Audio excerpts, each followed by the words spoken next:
So good morning. So I've got the privilege of welcoming all of you to the second day of the Global Philanthropy Forum Conference. And I'd also like to welcome back our web audience. And if you're live tweeting at this event, the hashtag is GPF14. As you probably know by now, the Global Philanthropy Forum is a project of the World Affairs Council. And I'm Peter Robertson, and I'm chairman of the Board of the Trustees of the World Affairs Council. Actually, I've got the best, albeit unpaid job in the world, because as chairman, I get to take credit every day for the amazing work that Jane Wales and her remarkable team do. It's a real privilege to work with these folks, and so I think Jane and her team deserve a round of applause. I'm sure they're going to get several, but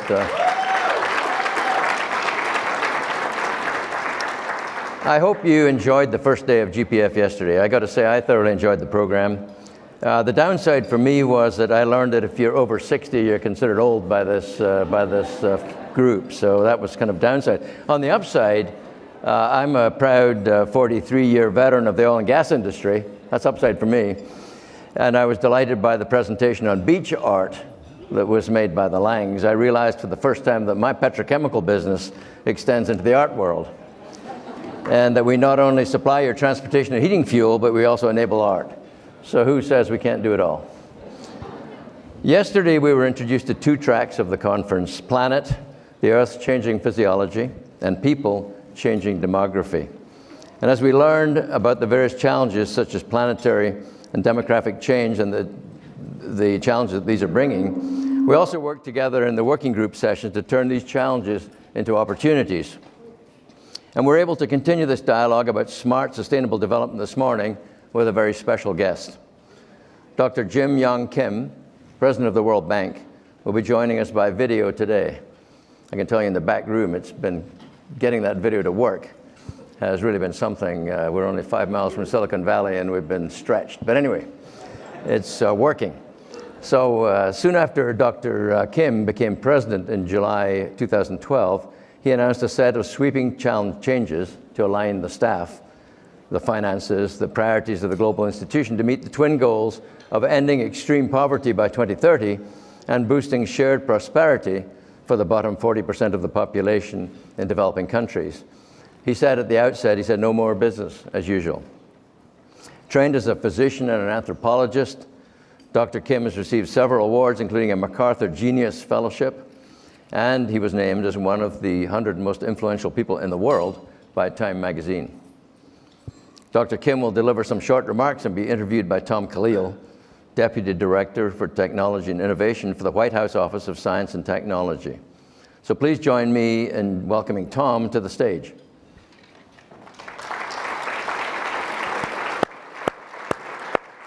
Hey, Tom. And now, with a little bit of luck on the screen, we're going to see Dr. Kim, who's joining us from Washington, D.C. So, Dr. Kim, welcome to the GPF. We look forward to hearing from you. And remarkably, I see you on the screen. So I'll leave it to you, Tom. Over to you, Tom.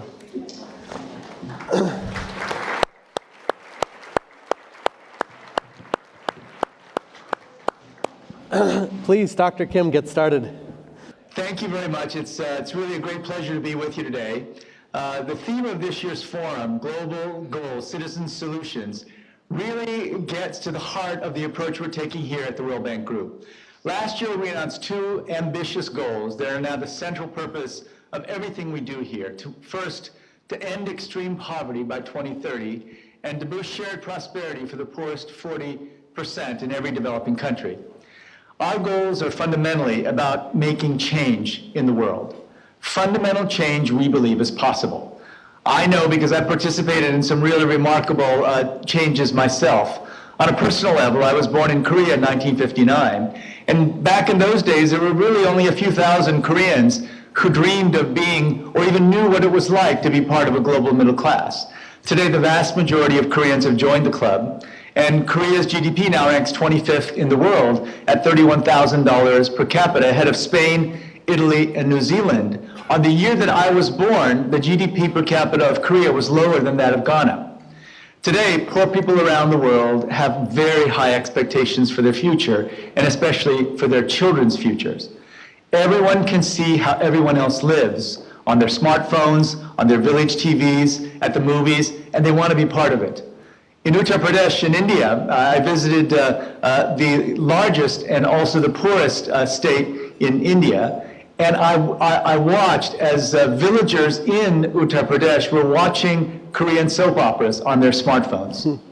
The poor want to join the middle class they see in Korea and the rest of the developed world. They want their children to grow up healthy, to get a good education, to get a job, and live lives of dignity. Lifting people out of poverty is critical, but we also know it's not enough. Countries must address the poor's aspirations to join the global middle class, and countries have to address inequality. We've already seen what happens when they don't. People go to the streets to express their frustrated ambitions. How are we going to address the aspirations of the poor that are rising every day? I think this forum has it absolutely right. Citizen solutions. Or to put it another way, citizens are the solutions. Citizens have to be involved in everything from project design to implementation and the evaluation of effectiveness. As my World Bank colleague Sanjay Pradhan told you yesterday, we've committed to mainstream citizen feedback in 100% of World Bank Group operations whenever we can possibly do it. It won't be possible, though, without strong participation of civil society, especially from many of you represented at this forum. Listening to the aspirations of the poor, though, isn't enough. We have to invest in their futures in things like healthcare, education, and social protection. Investments in people not only help the individuals we serve, they also help economies grow and countries prosper.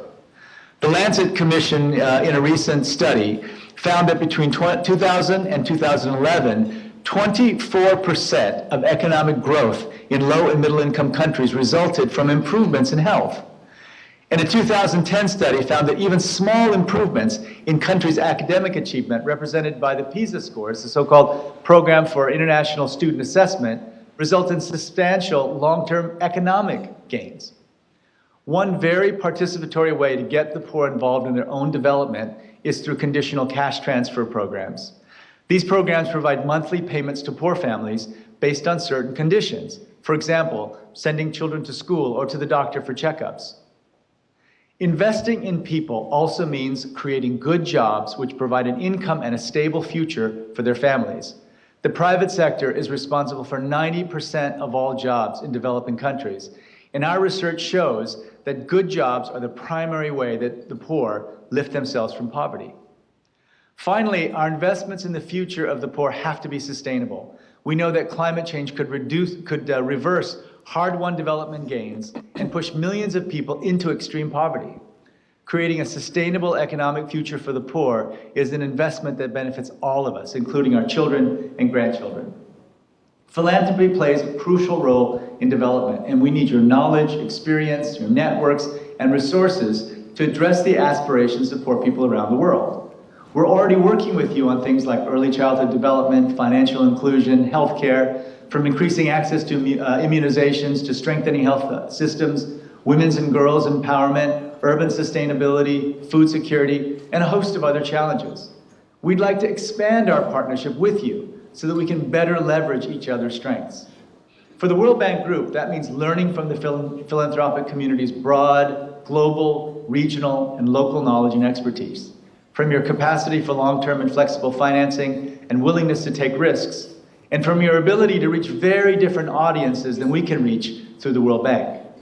We have a lot to offer you too. Global reach, strong research teams producing world-class data and statistics, the potential to scale up pilot projects, and the ability to influence policy by bringing governments to the table. We hope that by working with you, we can achieve more effective and lasting development solutions. We know that for many of the toughest global problems, eradicating poverty, bringing prosperity to the poorest, tackling climate change, none of us can do it alone. We have to work together, and we must have more citizen engagement. That's an area where foundations have vast experience. 1/7 of the world's people now live on $1.25 a day or less. If we work together, we can help 1 billion people lift themselves out of extreme poverty and create a more sustainable future for all of us. Thank you very much, and I look forward to a conversation with everyone.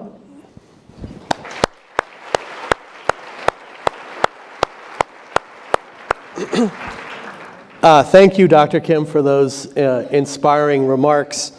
I want to pick up on one of the issues that you've talked about in your speeches, which is the need to have a social movement if we're going to achieve the World Bank's goal of eliminating extreme poverty by 2030.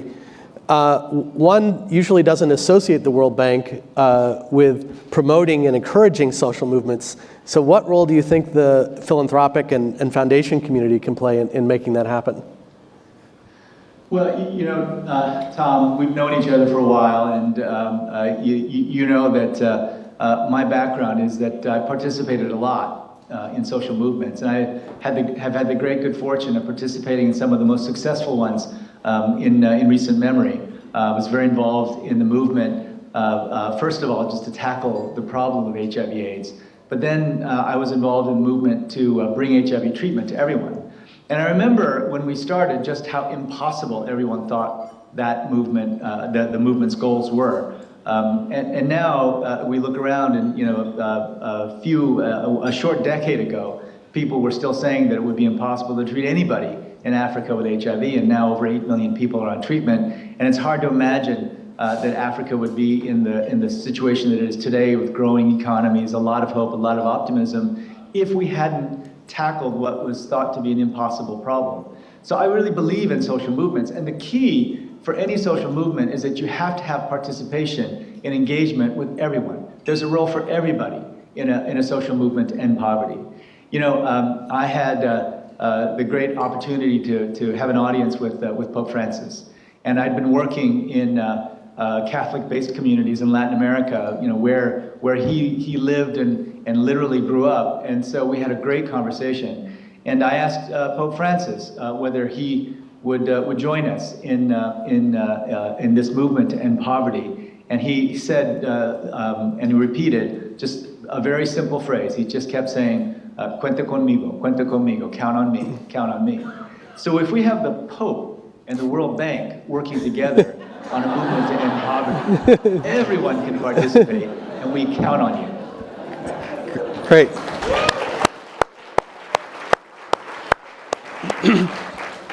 Your other major goal is shared prosperity and growing the global middle class. What role do you see for impact investing? What role can the IFC play in supporting more inclusive capitalism? And do you think you have the incentive structure right for the senior IFC management to focus on growing the global middle class? Well, Tom, one of the big things that I've taken on as part of our change process, one of the highest priorities has been to bring the public and the private sector work together. We've been working in the private sector, not many people know this, since 1955. And the private sector part of our work has grown from a very small percentage to now almost half of what we do. Last year, the IFC's overall lending and investments were over $23 billion. So it's getting almost to half. And when I came here to the World Bank, I had some sense of how important the private sector was, but that has just exploded for me in terms of understanding just what we're facing. If you take all of official development assistance and put it together, it's around 125 billion a year. Now that sounds like a lot to some, but compare it to the needs. In Africa alone, we have 100 billion a year in infrastructure needs.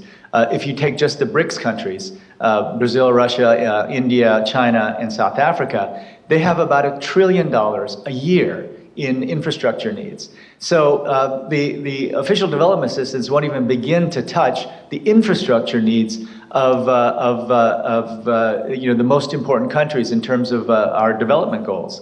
So there's no question that we need the private sector. And the question really is, how do you grow the private sector in a way that creates good jobs for people, that creates a kind of growth that's more inclusive? We have seen what happens when you have GDP growth without inclusion. I mean, this is a huge part of what made the Arab Spring happen. So I think that the interesting thing is now there's a lot of data that suggests that the higher inequality that you have in a country, the slower and less sustainable economic growth is. I mean, this is one of the things that's been coming out of IMF. Olivier Blanchard, the chief economist of the IMF, and the IMF has been known for years as being quite skeptical of programs aimed at reducing inequality. they have been absolutely clear, especially in the last year. We have got to address this question of inequality. And so for us, the good news is that there are things that governments can do in terms of structuring public policy, improving the business environment, and then there's a lot of opportunity for what you call impact investing, Tom. When people say to me, I mean, other organizations have openly questioned me about why I'm focusing so much in the private sector. And for me, it's really quite simple. It's not a question of whether you embrace the private sector or you don't embrace the private sector. For me and for the World Bank Group, it's a question of what our aspirations are for poor people. If our aspirations are poor people stop at ODA, then our aspirations are very, very low. If all we're doing is dividing up foreign assistance, our aspirations are very low. But if we say to ourselves, we need to make sure that every dollar of assistance that we provide directly is going to then translate into a growing private sector that creates good jobs for everyone, then the impact is much, much greater. So if you have high aspirations for the poor, you've got to start thinking about how the public and private can work together to create the future that we all want. Now, having said all that, we've got to face the specter of climate change, and we've got to get serious about finding ways of growing inclusively that at the same time helps us to stay below 2 degrees Celsius warming, which could happen from some estimates as soon as 2030. Great. I wanted to ask you one question about the role of science, technology, and innovation in promoting global development. And a lot of the major opportunities are global public goods. So I'm thinking of things like agricultural research, the development of vaccines for AIDS, TB, and malaria. Is there a role for the World Bank in supporting the development of those, given its traditional focus on country-based lending? How can the World Bank play a role in defining, prioritizing, and mobilizing the finance needed for these global and regional public goods? Well, we are involved. We've been involved through the CGIAR, the greatest institution that provides funding and support for agricultural research. We have a research group, our development economics group, that has been providing some of the best data on poverty and looking at economic trends. We continue to have a very robust research agenda. The part, Tom, that we want to be even more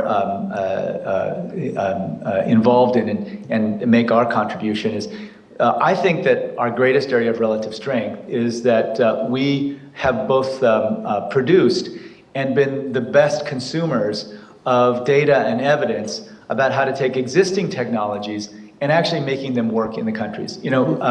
We here at the World Bank now talk about a science of delivery. In other words, if you just look at healthcare, I mean, there's no question we need new drugs for tuberculosis and malaria. We need better vaccines. There's no question that upstream work, a lot of it being done by the NIH, but a huge amount of it being done by the Gates Foundation, that's all really critical. But one of the things in recent conversations that I've had with Bill Gates, a big issue though is that once these new technologies come on the scene, how are we going to actually get them to the people? In other words, no matter how good a new technology is, it's worthless if it doesn't actually get to the people. Right. And the problem of actually delivering it is probably the most important or the most difficult part.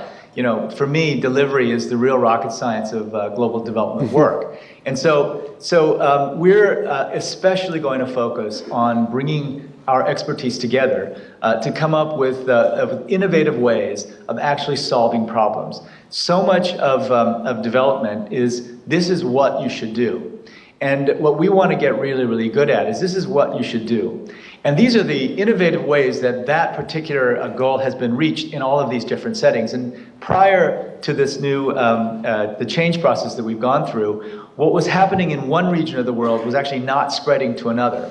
So we want to really be your partners, and we want to also capture the innovation that the philanthropic world is in the middle of, and be in a position to spread these all over the world. You see, Tom, I think the upstream research is critical. I think we don't have enough of it, and we're going to contribute as much as we can. I think in the area of looking at better ways of doing agriculture, climate smart agriculture, better ways of providing alternative sources of energy, better ways of building cleaner, more livable cities. These kinds of, the upstream research is still necessary.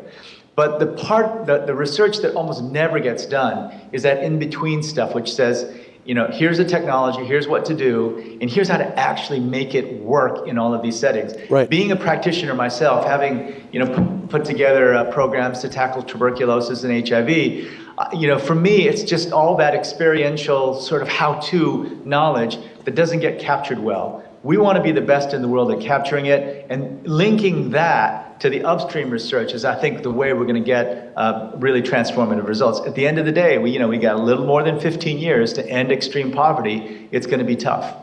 Great. We have some fantastic questions from the audience. And the first one is from Mirza Jahani of the Aga Khan Foundation. And she asks, under your leadership, we're seeing greater attention on citizen engagement. This is welcome, and we're pleased at the Aga Khan Foundation to be working with the World Bank on the Global Partnership for Social Accountability. What is your vision for the bank's role in supporting citizen engagement, which you mentioned in your remarks, and what are your limitations given that governments are really central partners to your work? Well, we're thrilled, and we're very grateful to the Aga Khan Foundation and others as well, Rockefeller, Ford, Soros Foundation, have also supported this. It's critical. We are absolutely committed to continuing to have greater citizen engagement. Again, it's something we haven't been known for at the World Bank Group. And so, to declare that whenever possible, 100% of our projects are going to have citizen feedback, that's a big step for us. So we see that partnership growing, and we're going to do everything we can to bring citizens into the discussion. I think also what we're going to find is that the earlier we bring citizens into the discussion, the quicker and the more effectively we're going to be able to deliver at the end of the day. The next question is from Chet Tzeski with RTC Impact Fund, and he notes that in a recent interview with the Alliance magazine, you said that in the 90s you were on the street protesting against the World Bank. Now you lead the organization. Do you think you have more potential to create meaningful social change for poor communities in the developing world as a protester or as the president of the World Bank Group? And how has your history as an activist informed what you're doing now? Well, just look at the results, right? So I was part of a movement called 50 Years is Enough. 20 years ago, we thought on the 50th anniversary of the World Bank and the IMF, as a big birthday present to the world, we should just close the two institutions. Now, I'm actually very glad we lost that argument. And part of the reason I'm so glad we lost the argument is I actually think we had an impact. I think the fact that Jim Wolfenson was president a few years after I started in that movement, and he told me that it had a big impact. And they started doing things like listening to the poor more, citizen engagement, and it's evolved. Our big argument back then was it seemed that the bank and fund were only focused on GDP growth and not focused on investing in people, and it was true. But now the evidence is overwhelming. The evidence I gave you from the Lancet, the evidence is overwhelming that investing in people is actually one of the most critical parts of spurring sustainable long-term economic growth. So we've won, and there's no question. This is Tom. Jim Wolfenson told me that this is the best job in the world, and that Robert McNamara, one of our long ago predecessors, said that this job is so good that even if you had to pay to do it, you'd do it. I have to say, every day waking up in the morning, I walk through the front door of the World Bank and I look up to my left, and it's inscribed on the wall, our dream is a world free of poverty. It's hard to have a better job than to wake up every morning and go to work fighting poverty. Great.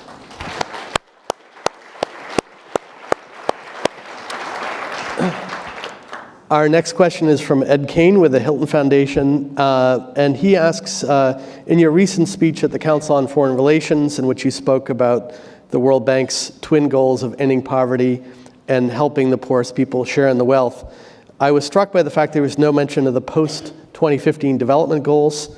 Given that you've spoken about the urgent need for partnership, how do your goals fit in with the wider development agenda, and what role should foundations play? I think the foundations have to have a critical role to play.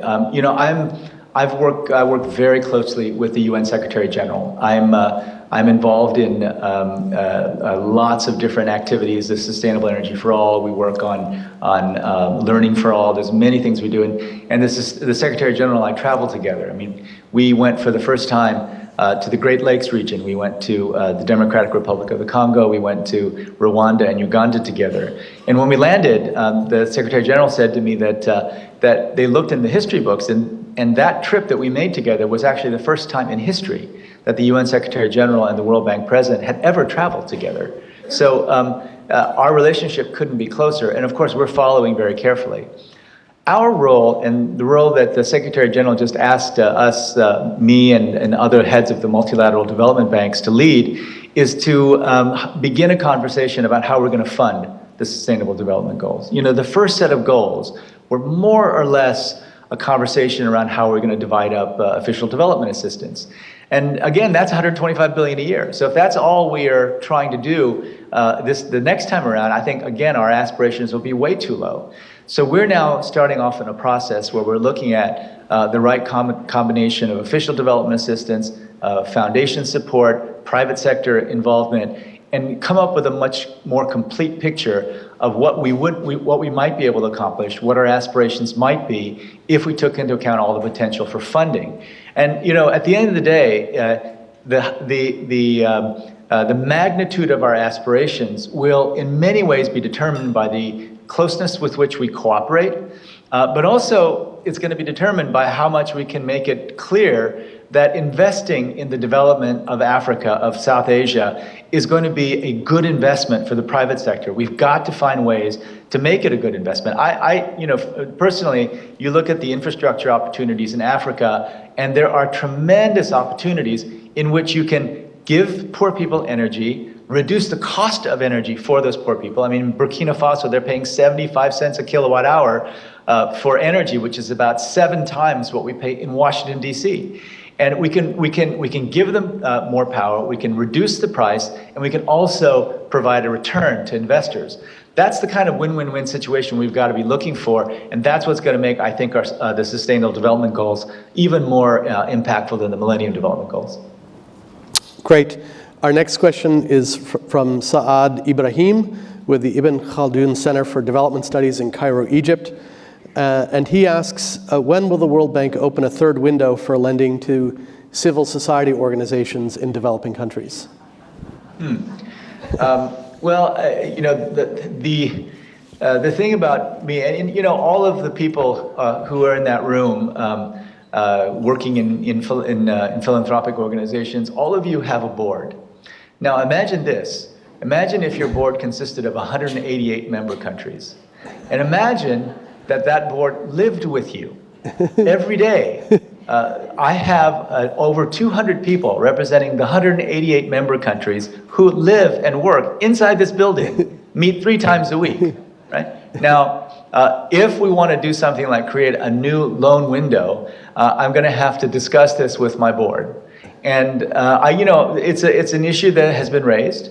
But as you can imagine, there are some countries that are very open to the notion of developing a stronger relationship with civil society. There are some countries who are skeptical of the notion of civil society to begin with. So I think it's an interesting idea, and it's one of many that we very well could consider. But it's changing something like that will be just about as complex as the makeup and the functioning of my board. So given your track record, it should be a piece of cake.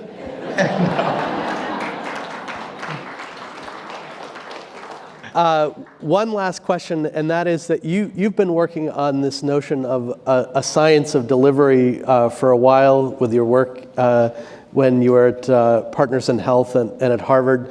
Do you see some early success stories that show us that we really can create a science or at least a craft around delivery? Yeah, absolutely. You know, I mentioned conditional cash transfers, and that's probably the one biggest success. Mexico and Brazil had such great success with the two programs, Oportunidades and Bolsa Familia. And now we've taken it to 18 countries in Latin America. We've taken it to dozens of countries all over the world. And even when there were no conditions attached in the poorest countries that just didn't have the administrative infrastructure, we've seen really positive effects. And so that's one example. But what we know, I just had a meeting with our water team, our newly formed water team. And there are 3 basic things that you need to do to be able to use less water and get higher crop yields. And I asked my team, so how many countries are actually doing those 3 things? And they said you could count them on one hand. So it's not so much that we're telling them what to do. What we now need to do is to say, if the goal is that every country in the world that needs to use less water and have higher yields, if we want them to do this, what would we as an organization have to look like to be able to help every single country implement these great innovations that have been proven elsewhere? It's taken time. I've been saying it every day almost for 2 years here, and I think people are beginning to catch on. And the great news is that here at the World Bank Group, we have 1,000 economists, 2,000 PhDs overall, in a context of about 12 to 14,000 on any given day employees. And these folks are people with PhDs who know the literature, who have the analytic skills, but who've also been doing things in the field for 10, 15, 20, 30 years sometimes. So that combination of brilliant people with analytic skills, with a lot of experiential knowledge, I think is going to form a foundation for this science of delivery. But this science of delivery is going to be entirely open. I know there are many people in that room who have precisely the same kind of experience, both analytic capacity, great depth of knowledge in the field, and hands-on experience.